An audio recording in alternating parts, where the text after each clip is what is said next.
সালাম আলাইকুম ভিউয়ার্স, কুয়েতের মনোশোনার পক্ষ থেকে আপনাদের সবাইকে জানাই স্বাগতম। আশা করি টাইটেল এবং থাম্বনেল দেখে আপনারা আমার সাবজেক্টটা বুঝে গেছেন। তো আজকে যে বিষয়টা নিয়ে কথা বলবো সেটা হচ্ছে যে আপনারা জানেন তো কুয়েতের যে কানুন, আপনি চাইলে আপনার ওয়াইফ, আপনার ফ্যামিলি আপনি নিয়ে আসতে পারবেন ট্যুরিস্ট ভিসার মাধ্যমে। তো এখানে আজকে যে বন্ধু আমার, এটা ফ্রেন্ড আর কি, আমার সাথে আমরা একসাথে কাজ করি। তো ও আসলে ওর ওয়াইফটারে আনছে, মানে কিভাবে কি, মানে আপনার পাসপোর্ট কজনের লাগবে, আপনার ওয়াইফের লাগবে কিনা, যে আপনার যদি বাচ্চা কাচ্চা থাকে তাদের লাগবে কিনা, কয় বছর বয়স হলে লাগে, কয় বছর বয়স না হলে লাগে না, ঠিক আছে। তো সব কিছু টোটাল কস্ট আপনার কত যায় বা কত কি আসে বিষয়, ওই বিষয় নিয়ে আসলে একটা ভিডিও মেক করা আপনাদের জন্য। তো জাস্ট তো বলো হোসেন, বলো তোমার। আসসালামু আলাইকুম, আমার নাম হচ্ছে হোসেন চৌধুরী। তো আমরা এখানে সবাই বন্ধু বান্ধব চাকরি করতেছি। তো এর পাশাপাশি সবাই জানেন যে সবারই আগ্রহ থাকে যে ওয়াইফকে আনার জন্য বা ফ্যামিলিগত চতুর্থ ধাপ পর্যন্ত আপনারা আনতে পারবেন। অবশ্যই, যেমন দেখা গেছে বাবা মা আনতে পারবেন, নানা নানি আনতে পারবেন, হ্যাঁ, চাচাতো ভাই পর্যন্ত আনতে পারবেন। আচ্ছা ঠিক আছে হোসেন, ওইটা তো বুঝতে পারছি। তো বেশিরভাগ যারা আমরা প্রবাসীরা আছি, তো আমাদের প্রবাসী ভাইরা যারা আছে তারা আসলে সব কিছুই ঠিক আছে, যত যে যাই বলুক আসলে, কিন্তু ওয়াইফ আসলে আপনি একা একা জীবনে Wife, চলাটা ছেলে মেয়ে সবাইকে আনা যদি লাগে। থাকে, আপনি যদি নিয়ে আসতে পারেন, যদি কিছুদিন আপনি তাদের সাথে টাইম স্পেন্ড করলেন, বাড়িতে গেলে তো জানেন অনেক খরচ। আহ, হ্যাঁ, বাড়িতে গেলে দেখা গেছে হ্যাঁ। 4 থেকে 5 লাখ টাকা খরচ হয়ে যায়, কিন্তু এখানে সম্পূর্ণ খরচ খুবই কম। 1 লাখ টাকার মধ্যে একজন মানুষ আসতে পারে। 1 লাখ টাকার 1 লাখ ভিতরে। টাকার ভিতরে টিকিট, আচ্ছা, কোনো ভাইয়ের যদি বাচ্চা ধরো ছোট থাকে, যেমন 5 মাস, 6 মাস, বা 1 বছর, এরকম যদি কোনো কারো বাচ্চা থাকে, তো সে তো ওই বাচ্চাটার তো কোনো পাসপোর্ট লাগবে না নাকি? না, ওই 1 বাচ্চাটা বছর আগে পর্যন্ত বাচ্চার কোনো পাসপোর্ট লাগবে না, বাচ্চা মার সাথে। আর যদিও 1.5-2 বছর হয়ে যায় তখন পাসপোর্ট লাগে যাবে, কিন্তু এর মধ্যে 1 বছরের ভিতরে যদি মনে করেন যে এই পাসপোর্ট লাগবে না, তখন টিকিটে লাগবে না। যদি 1.5 বছর হয়ে যায় তখন দেখা গেছে পাসপোর্ট লাগবে, কিন্তু টিকিট 30% ব্যাট নিবে ওরা। 100%-তে 70% ছাড় দিবে আর 30% ব্যাট নিবে ওনারা।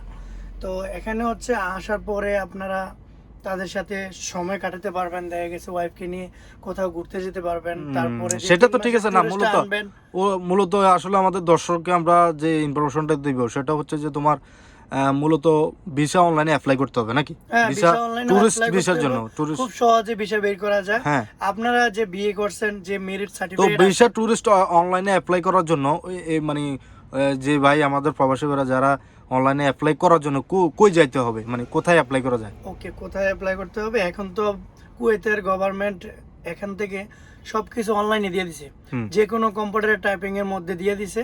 তো যে কোনো টাইপিং এর মধ্যে গেলে টাইপিং যেমন আব্বাসি আছে, ফরানি আছে, পরানি আছে, মুরগাব জারা আছে, আছে, মুরগাব আছে, মানে আরো যে কোনো। আহমদি আছে, প্রত্যেকটা হ্যাঁ, ডিস্ট্রিক্টে আপনি, হ্যাঁ, টাইপিং আছে। হ্যাঁ, তো আপনারা আপনাদের যারা পরিচিত। ভালো টাইপিং করতে হ্যাঁ, পারে, ইংলিশ পারে, তাদের কাছে গেলে তারা ট্যুরের বিষয় মাত্র 10 টাকা নেয়, কেউ 10 8 দিনে। টাকা নেয়, কেউ 9 টাকা নেয়। এর মধ্যে 10 টাকার মধ্যে সম্পূর্ণ ক্লিয়ার। মানে এখানের মধ্যে অ্যাপ্লাই করে আপনার পাসপোর্টের ফটোকপি নিবে, আপনার ওয়াইফের পাসপোর্টের ফটোকপি, আর আপনার ওয়াইফের হচ্ছে মেরিট সার্টিফিকেট লাগে।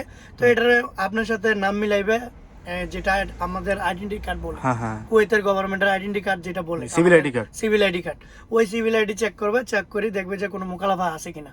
যদি কোনো মোকালাফা না থাকে তাহলে এখানে আপনার ওয়াইফের জন্য অ্যাপ্লাই করবে মেরিট সার্টিফিকেট দিয়ে। অ্যাপ্লাই করার পরে মোবাইল আইডিতে মেসেজ আসবে, ওরা কম্পিউটারের তারা পিনকোড নাম্বার নিয়ে তারা বসাবে।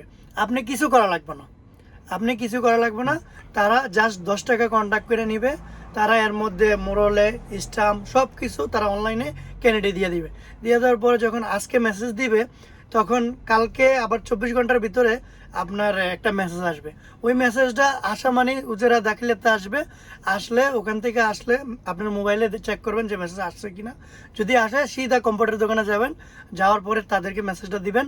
দেওয়ার পরে তারা পিনকোড নাম্বারটা বসে কম্পিউটার টাইপিং করে 5 মিনিটের ভিতরে সাথে সাথে ভিসাটা তারা পিডিএফ করে বের করে তারা আপনাকে দিয়ে দিবে। কিন্তু বাংলাদেশে কোনো মেডিকেল, কোনো প্রসেসিং, কোনো কিছু লাগে না, শুধু আপ ডাউন টিকিট লাগে। টিকিট ভাড়াটা। তবে কোনো সিঙ্গেল লোকাল টিকিট হবে না, অনলি টুরিস্টের জন্য ডাইরেক্ট টিকিট। মানে ডাবল কোনো টিকিট হবে না, না, আপ ডাউন টিকিট। হ্যাঁ, লোকাল টিকিট হবে না, যেমন দুবাই, কাতার এয়ারলাইন্স, মানে এগুলো ডাইরেক্ট, মানে বাংলাদেশ থেকে কুয়েত। হ্যাঁ, বাংলাদেশ এয়ারলাইন্স আছে, কুয়েত এয়ারলাইন্স আছে, তারপর জাজিরা এয়ারলাইন্স আছে, এগুলোর মধ্যে মানে আপনি ডাইরেক্ট কোনো direct। ট্রানজিট হয়ে আসা না, যাবে কোনো না। ট্রানজিটে আসা যাবে না হ্যাঁ, tourist। কিন্তু মানে ডাবল টিকিট তো আসা যাবে, যেমন হ্যাঁ, এই আমি এই মাসে আসলাম, 3 মাস পরে আমি আবার ভিসা যখন ফিরে যাবো আমি আবার ওয়াপাস হ্যাঁ, রিটার্ন চলে তবে যাবো। এখানে আরেকটা জিনিস আছে যে আপনারা যারাই আনেন ওয়াইফকে, যেমন ম্যারেজ সার্টিফিকেট দিয়ে ভিসা উঠাইছেন, তারপর বাংলাদেশে যখন আপনি যে ভিসাটা আছে আপনার ওয়াইফ ইমিগ্রেশনের ভিতরে আসলো, তখন আপনার ওয়াইফ যদি আসে তাহলে হাজবেন্ডের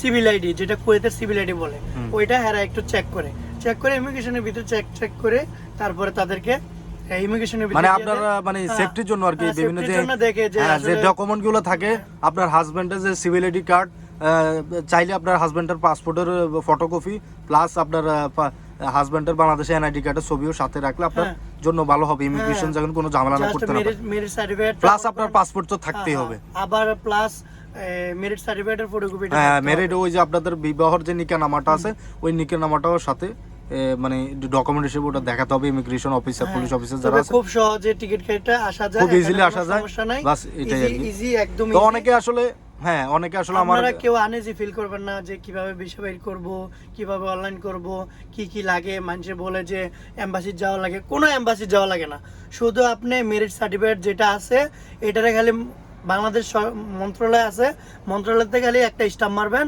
ওরা সাইন করে দিব। আর যেখানে বিয়ে শাদী হয়েছে ওই কাজী আছে, কাজী অফিস আছে, কাজীর লগে কন্ট্যাক্ট করলে 4-5 হাজার টাকা নেবে, উনি মন্ত্রণালয় থেকে সবকিছু সাইন করে উনি মেরিট সার্টিফিকেট বাইর করে দিবে। জাস্ট এতটুকু, খুবই আর ইজি। কিছু তো লাগবে না। জাস্ট আপনারা যারা আমার চ্যানেল সাবস্ক্রাইবার আছেন, অনেকে আসলে এই বিষয় নিয়ে আমাকে কমেন্ট করছেন বা জানতে চাইছেন, এই কারণে আপনাদের জন্য ভিডিওটা মেক করা। এই আমার দোস্ত আর কি মোহাম্মদ হোসাইন, তো সে তার ওয়াইফকে আনছে, তো জাস্ট আপনাদের সরাসরি তার মাধ্যমে কথা বলাই দিছি, তাই আর কি খুব ইজি করে দিলাম, আপনারা চাইলে আনতে পারেন। তো সবাই আলাদা থাকবেন, সুস্থ থাকবেন, আল্লাহ হাফেজ, আসসালামু আলাইকুম।